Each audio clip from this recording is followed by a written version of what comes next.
32वें श्लोक संक्रांति टीका यथेति सर्वगतम आकाशस्य निरवयत्वेन गमन असंभवात्। सर्वगत जो आकाश है निरवय होने के नाते उसे गमनादि क्रिया असंभव है।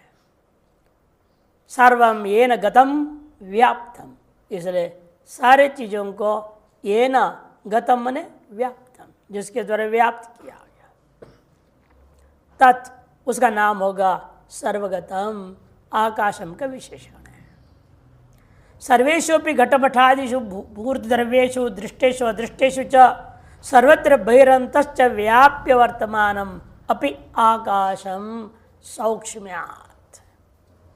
क्योंकि जो है सर्वेषु अपि सभी घटपटादि मूर्त द्रव्य दृष्टो चादृष्टो सभियों में भीतर और बाहर सब तरफ से व्याप्य वर्तमानम व्याप्त होकर विद्यमान है। जो ऐसा जो आकाशम सौक्ष्म्यात् स्व्याप्त द्रव्य अपेक्षा स्वयं अति सूक्ष्मत्वात्।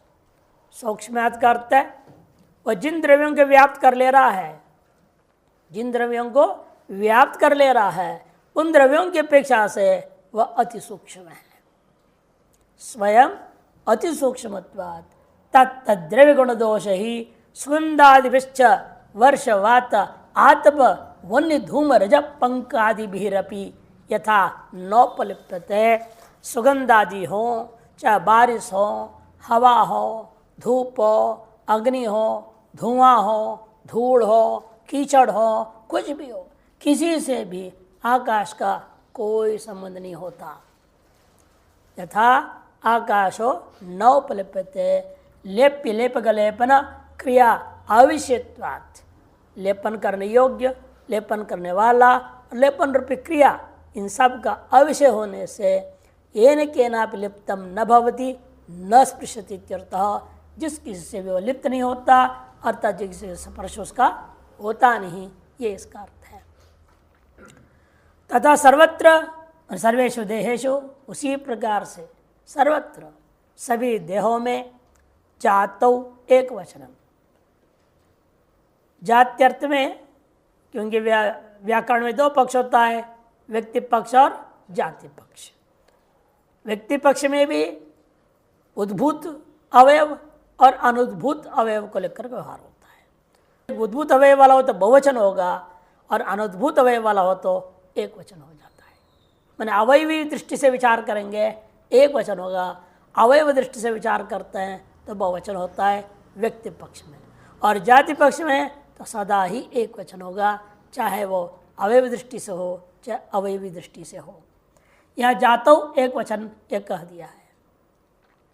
इसे सर्वगतम आकाशम ये सब जो एक वचन देख रहे हैं वो जातौ एक वचन है। तो यहाँ पर भी अवस्थितः इत्यादि सर्वत्र अवस्थित में भी जो कह दिया गया वह जातौ एक वचन समझो। यद्यपि उपाधि कितनी है, देव मनुष्य चिरगादि उच्चावच शरेषु सर्वतो बहिरंतर व्याप्य वर्तमानो अपि आत्मा सौक्ष्म्यादिति। दृष्टांत दाष्टांत घटाते हुए कह रहे हैं। उस आत्मा भी जैसे आकाश क्या था, घटमटादि उपाधियाँ थी मूर्त द्रव्यो, बस यहाँ देव मनुष्य त्रियज्ञोनि उच्च और नीच सब प्रकार के जो शरीरों में सर्वतो सब ओर से भीतर भाग व्याप्त करके विद्यमान यह आत्मा सूक्ष्म्यात्। आत्मा इतना सूक्ष्म, आकाश से भी सूक्ष्म है। ये कैसे जाना आपने?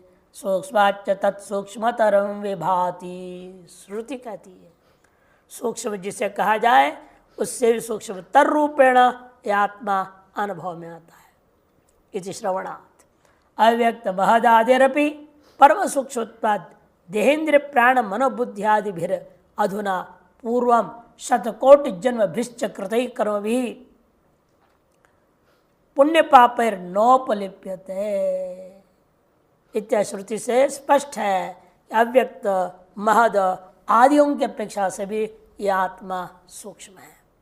परम सूक्ष्म होने के नाते देह इंद्रिय प्राण मन बुद्धि आदि के द्वारा नित्य निरंतर किए जा रहे इस समय जो पाप आदि हैं और पूर्व सैकड़ों करोड़ों जन्मों से भी द्वारा किए गए कर्म है, पुण्य पाप हैं, उनसे इस आत्मा का नोपलिप्यते न किंचित स्पृशति इत्यर्थः, लेश मात्र संबंध नहीं होता, ये इसका अर्थ है। एतेना सम्यक दर्शन विध्वस्त अविद्या तत्कार्याणाम ब्रह्मविदाम यतीनाम क्वचिद आहारादि निमित्तकेन कर्मणा येन केनापि च लेपो नास्ति। इसे ज्ञापन कर दिया, जीवन मुक्त अवस्था में प्राण कर्म की वजह से शरीर चल रहा है, उस अवस्था में भी सम्यक दर्शन से विध्वस्त हो गए अविद्या और अविद्या के कार्य। अतएव इन ब्रह्मवेत्ताओं का, इन यतियों के, सन्यासियों के क्वचित अपि जो भी प्राण कर्म से बाहर शरीर से आपको दिखाई दे रहा है, अज्ञानियों को दिखाई देता है, यह आहार करता है, खाता है, पीता है, घूमता है, फिरता है, बोलता है, इत्यादि इत्यादि व्यवहार दिखाई दे रहा है, उन व्यवहार से, उन कर्मों के साथ उस जीवन मुक्त आत्मा का येन केनापि च लेपो नास्ति, जिस किसी भी प्रकार से भी लेप नहीं हो सकता। अतः कैवल्य सिद्धि प्रतिबंधक द्वैत वासना निशेष निवृत्त, कहने का अभिप्राय है कैवल्य की सिद्धि में जो प्रतिबंधक द्वैत वासनाएं हैं उनका पूर्णतया नाश करने के लिए और स्वानंदानुभूत च अपने आनंद के स्वरूप का अनुभूति करने के लिए समम पश्यन् सर्वत्र इत्युक्त रीत्या, पूर्व में जो कहा गया था सर्वत्र समबुद्धि रखेगा।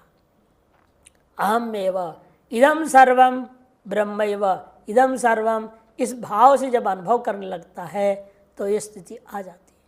इत्युक्त रीत्या सर्वदा समदर्शन निष्ठयैव स्थातव्यम इति सूचितम भवति। सर्वदा समदर्शन में निष्ठा रखते हुए ही स्थिर रहना चाहिए, ये इस यहाँ सूचित किया गया है। न तो यथेष्ट आचरण, यथेष्ट आचरण का यहाँ अवसर ही नहीं है। निरुक्त वचन विरोध आपत्य है, नैतुक्त वचन के साथ विरोध होने लगेगा। संन्यास श्रवणादि श्रवफलाभावापत्तिश्च अतः सदा पूर्णवृत्तिस्तत्ववित्ति सिद्धम। और संन्यास का पूर्वक श्रवणादि जो श्रम अतजन्य फल इत्यादि का अभाव होने लग जाएगा यदि समदर्शन को नहीं मानेंगे। अतः व्यक्ति साधक को, मुमुक्षु को सदा ही पूर्ण वृत्ति से ही स्थिर रहना चाहिए। यह बात यहाँ सिद्ध हो गया।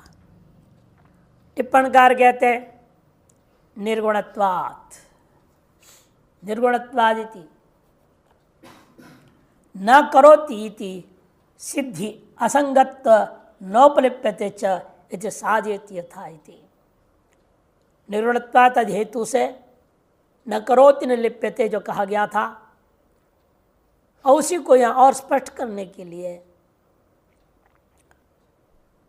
उसकी संसिद्धि के लिए ही असंगत्वात् नोपलिप्यते, और असंग होने से लिप्त नहीं होता।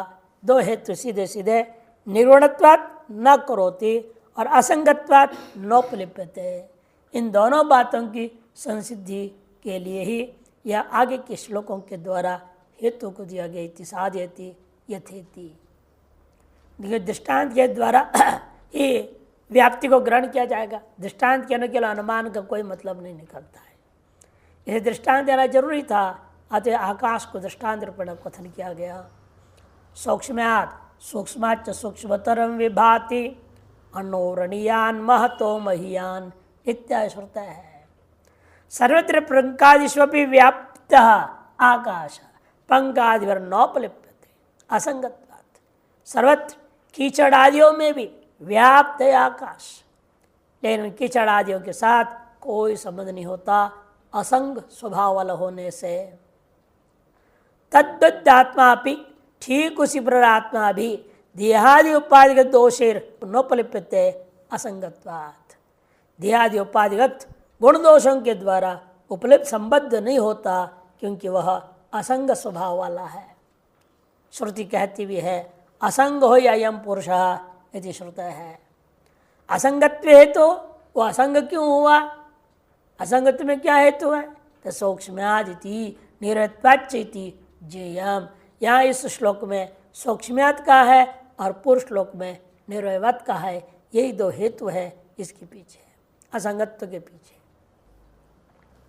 अगले श्लोक के लिए अवतरण का दे रहे भाष्य अवतरण का किंचैति। भाष्यकार तो इतने किंच, और भी यह बात है।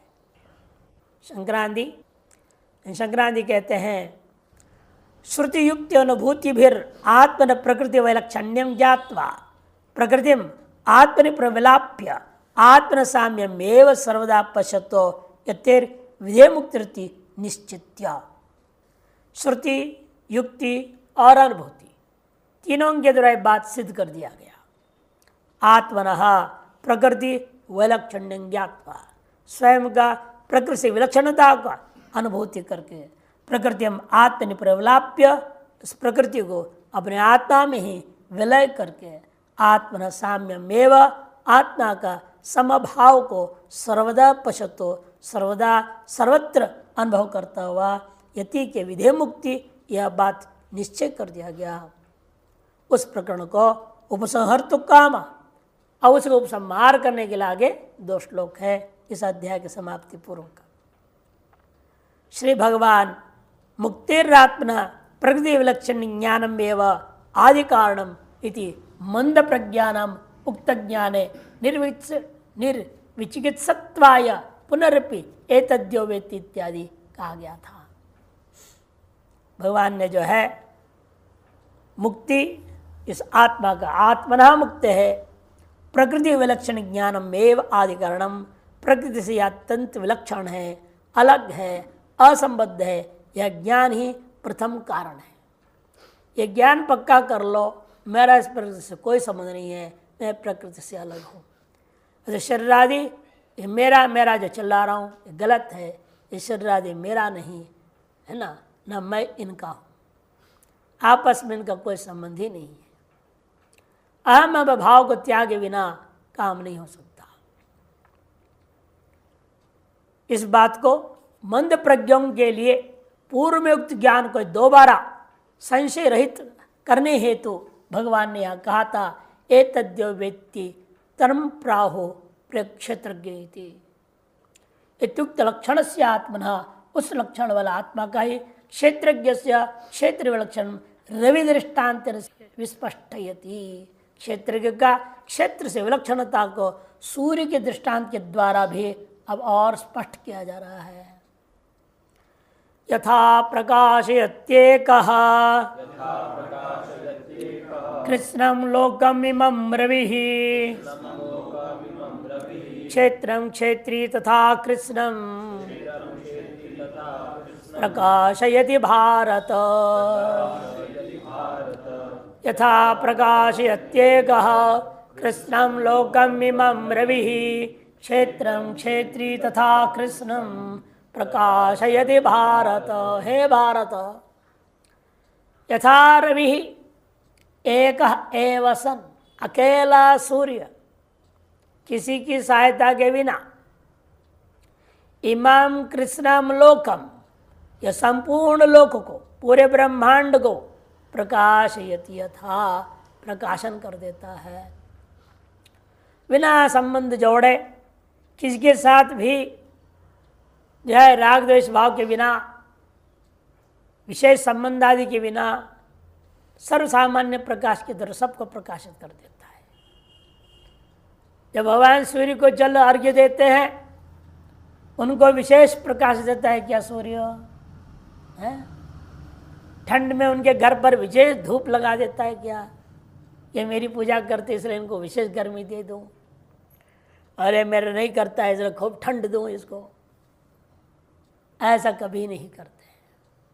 आपके पुण्य कर्म फल आपको भले मिल जाए जिस किसी प्रकार से, उससे उसका कोई लेना देना नहीं है। आप अपना कर्तव्य कर रहे हैं, कर्म कर रहे हैं, उसका फल आपको मिलेगा।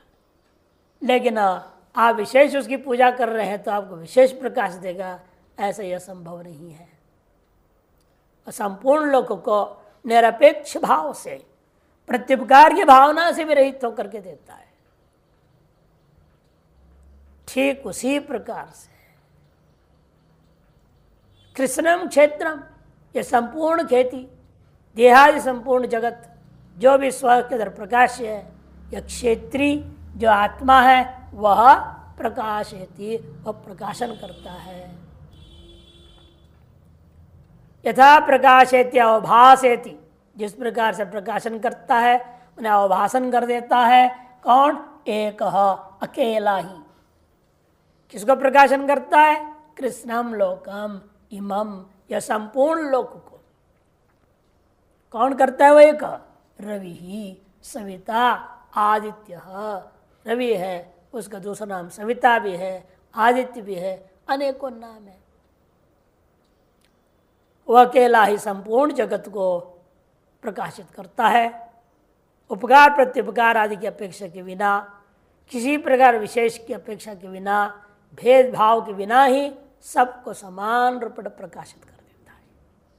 ठीक उसी प्रकार से तथा तद्दत महाभूतादि धृत्यंतम क्षेत्राम, महाभूतानि इत्यादि धृति पर्यंत जो खेती गिनाया गया था इसी अध्याय के आरंभ में, उन संपूर्ण क्षेत्र को एक सन अकेला होता हुआ प्रकाशित प्रकाशन करता है। कौन? यह क्षेत्री, यह क्षेत्रज्ञ जो परमात्मा ही है। क्षेत्रज्ञ चापी माम विद्धि कहा गया था। तो क्षेत्र की परमात्मा वही क्षेत्रीय है, वो करता है। रवि दृष्टान्तोत्र आत्मना उभयार्थोपि भवति। रवि का दृष्टांत जो दिया गया है यह आत्मा के लिए वो उभयार्थो भवति। रविवत सर्व क्षेत्रेषु एक आत्मा अलेपकश्चैति। सूर्य के समान सभी क्षेत्रों में एक होता हुआ आत्मा अलेपक भी है, इसके लिए दृष्टांत दिया गया। एकत्व और अलेपकत्व दोनों का बात के दृष्टांत यह सूर्य है। यह आत्मा जैसे सूर्य सर्वोपाधियों के साथ एक ही रहता हुआ अलिप्त होकर के प्रकाशन करता है, उसी प्रकार आत्मा भी सभी उपाधियों में एक रूप में रहता हुआ सभी को प्रकाशित करता है, निर्लिप्त होकर के प्रकाशन करता है। संक्रांति टीका यथेति एक रविस तेजो घना इमं भूर भुवर आदि भेद भिन्नं कृष्णं लोकं ब्रह्मांडम सर्वतो व्याप्य स्वतेजसा यथा प्रकाशयति सर्वेषां पदार्थानां स्वतेव सत्तां स्फूर्तिंच प्रयच्छति। एक एव रवि। कैसा है रवि? तेजोगनः, प्रकाश घन स्वरूप है। यह संपूर्ण पृथ्वी, भूलोक, भूवरलोक, स्वरलोक आदि भेदों से कहा जा रहा है जो 14 लोकों वाला यह भुवन है। कृष्णम लोकम माने ब्रह्मांडम, संपूर्ण लोक, संपूर्ण ब्रह्मांड को सर्वतो व्याप्य, आगे पीछे ऊपर नीचे सर्वथा व्याप्त करके स्व तेजसा अपनी तेज से यथा प्रकाशयति जिस प्रकार प्रकाशन करता है। किनको? सर्वेषां पदार्थानां सभी पदार्थों के अंदर स्वतएव सत्ता स्फूर्तिंच प्रयच्छति, स्फूर्तिम बनावे इसको।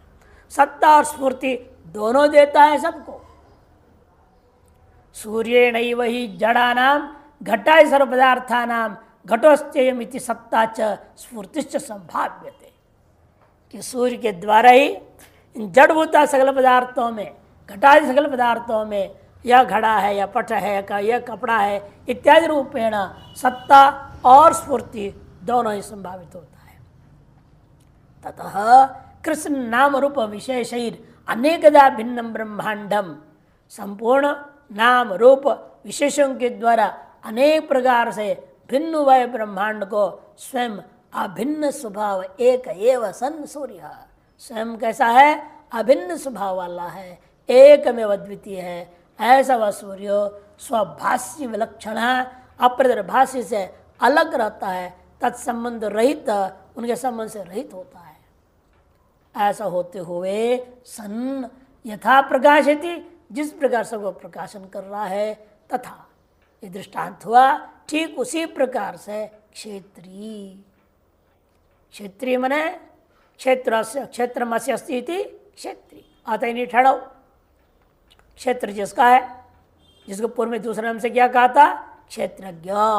क्षेत्रम अव्यक्त स्थूल पर्यंतम, क्षेत्र क्या है?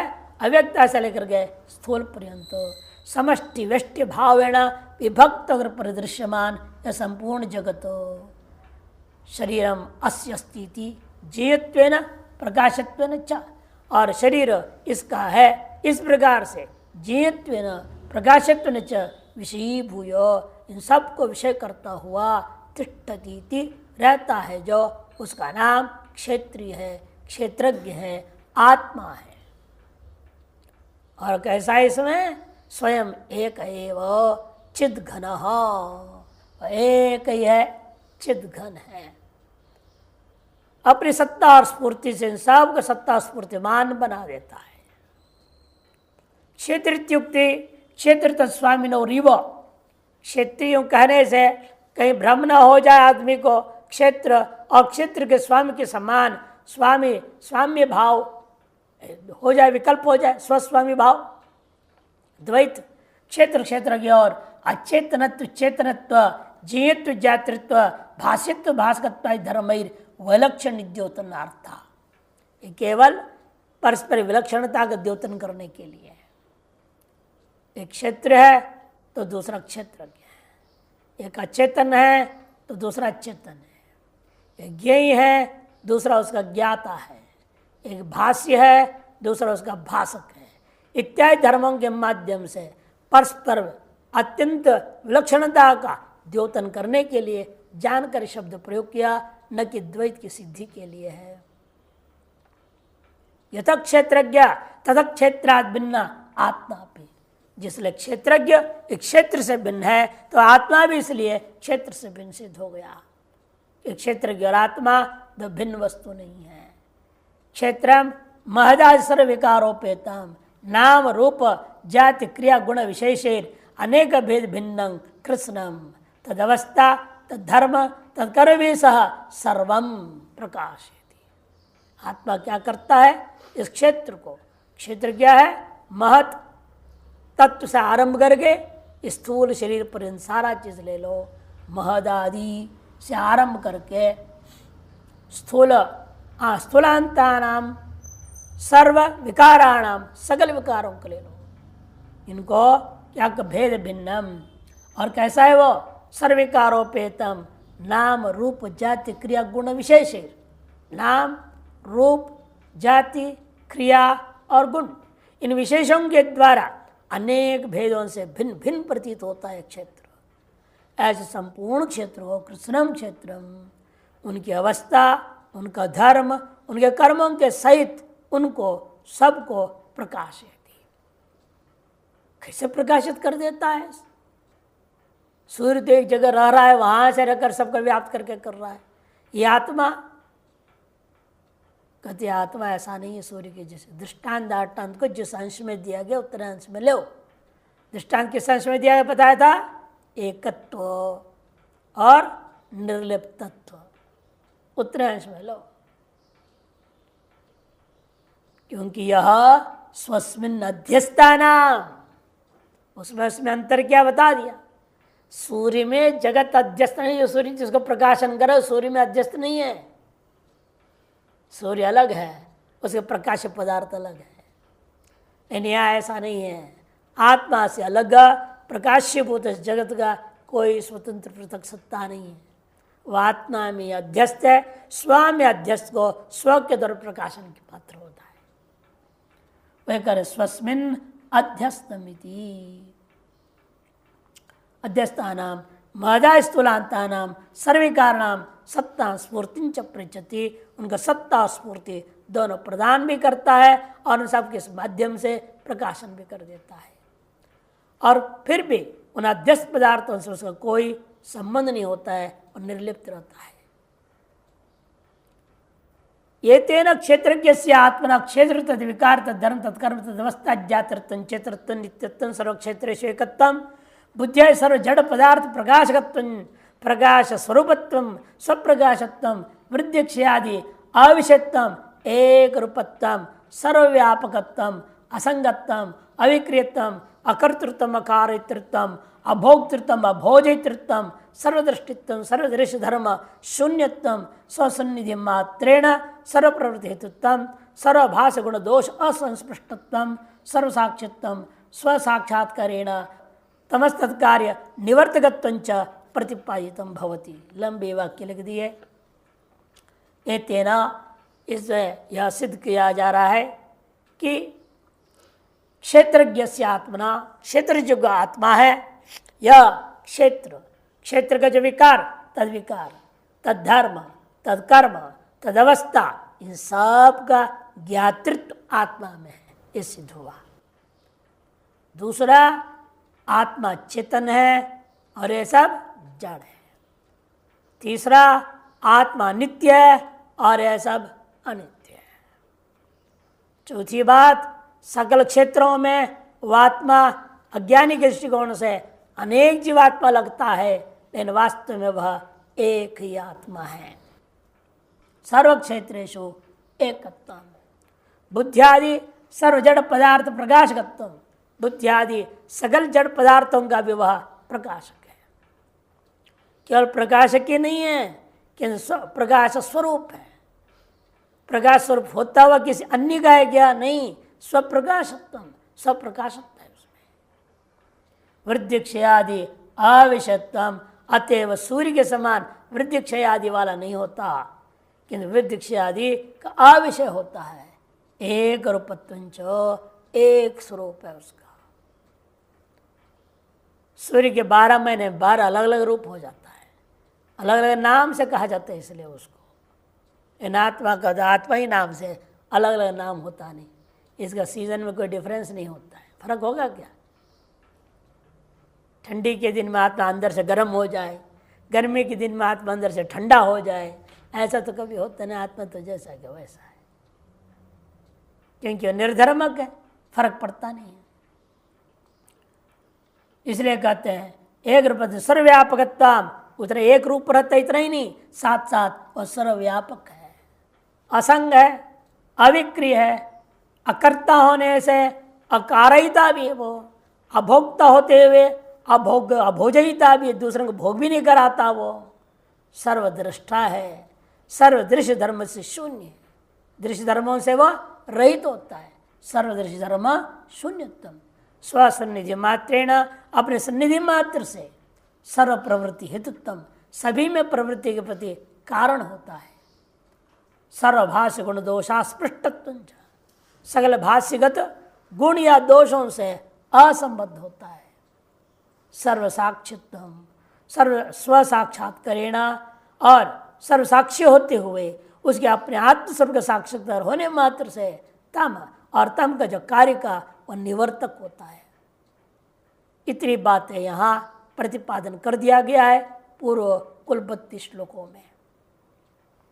एतेन उक्त लक्षणेन क्षेत्र अद भिन्न क्षेत्रज्ञ, उक्त लक्षण नहीं ही होना चाहिए, ने हो गया ना, आई मात्रा होनी चाहिए। एतेन उक्त लक्षण ही, उक्त लक्षणों से यह स्पष्ट है, क्षेत्र से भिन्न क्षेत्र ज्ञात्मा है। स्वात्मना सूक्ष्म बुद्धिवीर युक्ति कुशलैर यति भी सम्यक अवगंतुम शक्यते इति सूचितम, अपने अंतःकरण के द्वारा अपने सूक्ष्म बुद्धि से युक्ति कुशलों और ऐसा जो यतिगण है उन लोगों के द्वारा सम्यक प्रकार से अनुभव किया जा सकता है।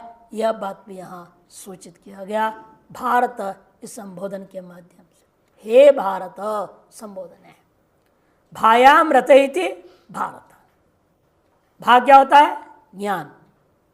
भा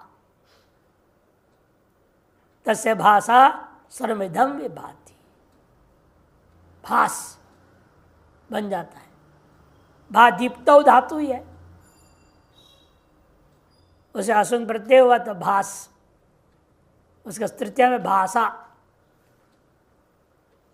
तमेव भांतम अनुभाति सर्वम, क्षत्रिय प्रत्यांत प्रयोग कर देते हैं, भा से क्षत्रिय होता भात बन जाता है, और कोई भी सर्वापर कर तो भा ही रह जाएगा। आदंत बन गया धातु, आओ से रूप चला हो तो क्या बनेगा? भा भौ भाहा, जैसे गोपा गोपौ गोपा, आतो धातो लगेगा शसादी में, भाम भौ भा बनेगा। पुल्लिंग में लेंगे तो, स्त्रीलिंग में तो भा भे भाहा बनेगा, रमा रमे रमावत, स्त्रीलिंग में लेकर के कि भाषा में क्या लेना चाहते हैं? ब्रह्म विद्या। भामने ब्रह्म विद्या, तस्याम मने भायाम रतः निरतः इति भारत। नित्य निरंतर ब्रह्म विद्या सर्वमिदम अहम च ब्रह्मैव, इसमें जो प्रतिष्ठित रहता है उसका नाम भारत। यह संभव उसी के लिए जो समझाया है अंतिम पंक्ति से, सूक्ष्म बुद्धि के द्वारा युक्ति कुशलियतियों से सम्यक प्रकार से इसको अनुभव किया जा सकता है। इति सूचितम भवति। टिप्पण प्रकाशत्वादपि प्रकाश धर्मेण लिप्यते न लिप्यते, धर्मैर न लिप्यते, धर्मैर न के ऊपर एक रेफ होना चाहिए, न लिप्यते। प्रकाश होने के ना प्रकाश स्वरूप होने से प्रकाश धर्म, प्रकाशभूता जो वस्तु क्या है? घटपट आदि, उनके जो धर्म गुण दोष उससे वो लिप्त नहीं होता। नवा प्रकाश भेदात भिद्यते, प्रकाश के भेद से भिन्न भी नहीं हो जाता। यदि सदृष्टान्तम माहा यथेति। यथा दीप स्वशरणे दीप्यमानम सर्वं प्रकाशते एवमेव इति। सूर्य का दृष्टांत को लौकिक दृष्टांत से ले लिया, अब और भी दीपक को ले लो। दीपक क्या करता है? उसके प्रकाश के घेरे में जो जो भी आ जावे उन सबको प्रकाशित कर देता है। दीप स्वशरणे दीप्यमानम सर्वं प्रकाशत एवमेव सर्वाणि शरीराणि प्रकाशयति चेतन आत्मा। चेतन आत्मा उसी प्रकार से अपने प्रकाश के क्षेत्र में जो भी आ जाए उन सकल शरीरों को, धर्मों को, क्रियाकलाप को, सबको प्रकाशित कर देता है। श्रुतयो अस्मिन् विषय आहा, इस विषय में अनेक श्रुतियां भी हैं। सूर्यो यथा लोकस्य चक्षुर न लिप्यते चाक्षुषैर्बाह्य दोषैः एकस्तथा सर्वभूतान्तरात्मा न लिप्यते लोक दुःखेन बाह्यः।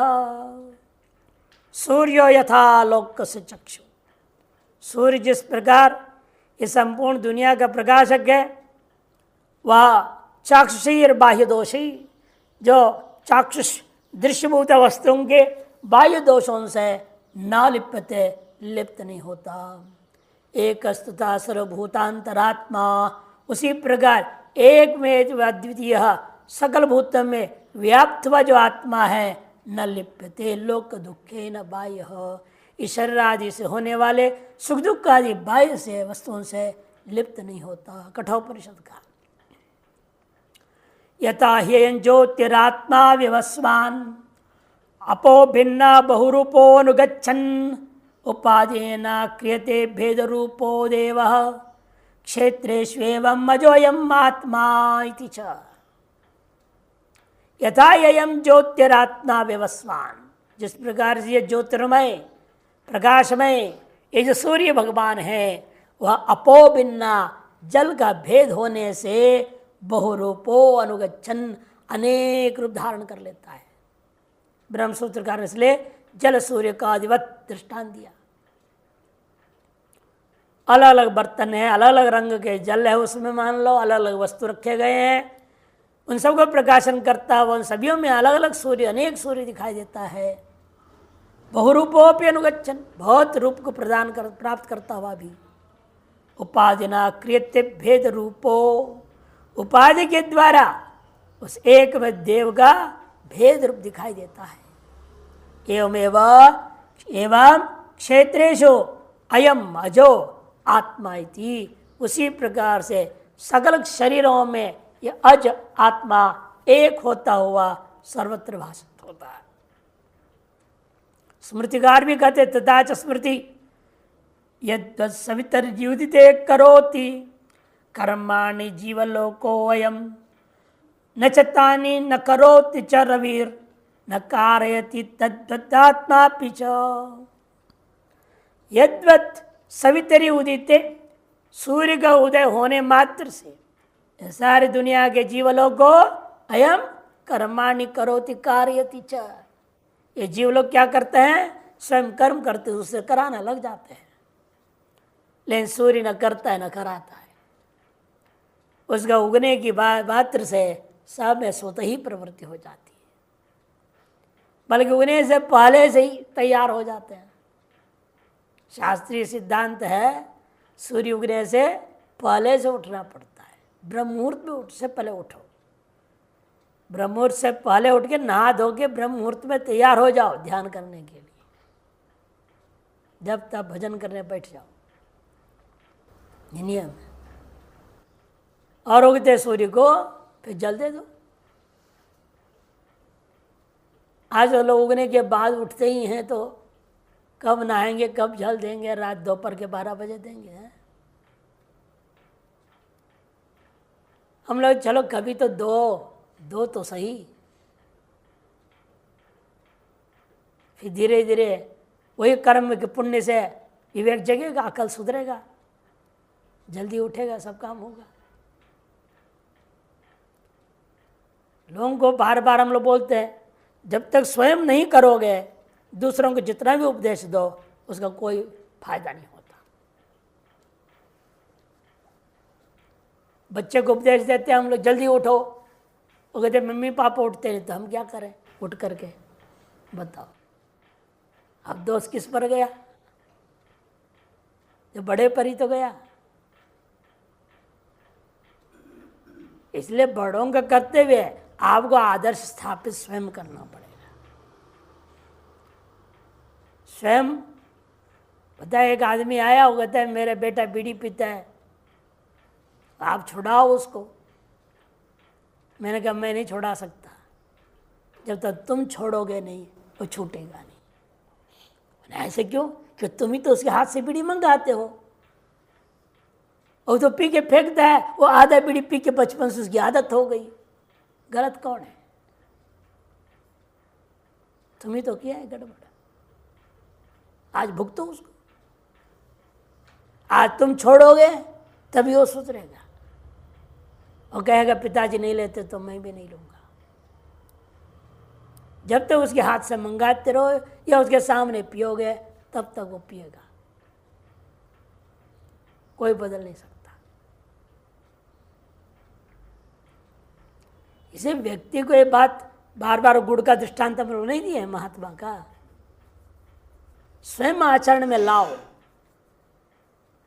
तब उस स्वयं के आचरण में जो आचरण कर रहे हो तो उसके बारे में तो दूसरे कहो तो उसके उपदेश उसको लागू होगा, असर करेगा वो, नहीं तो नहीं करेगा। पर उपदेश बहुकुशल तेरे, कहावत ही होगा ना इन लोगों में। आजकल सबका यही हाल है, स्वयं करना धरना कुछ नहीं, दूसरों को उपदेश देना।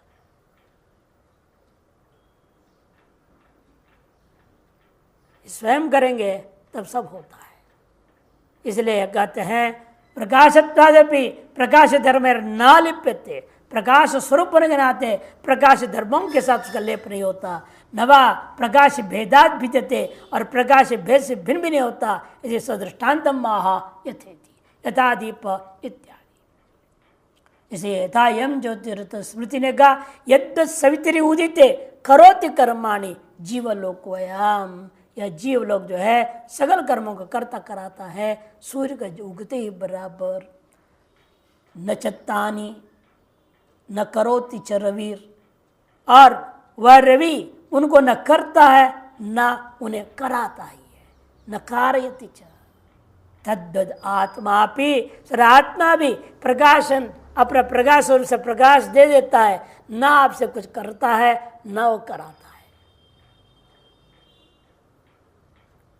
इस प्रकार स्मृतिकार ने भी यह दृष्टांत दिया, न करोति न कारयति के लिए दृष्टांत हो गया।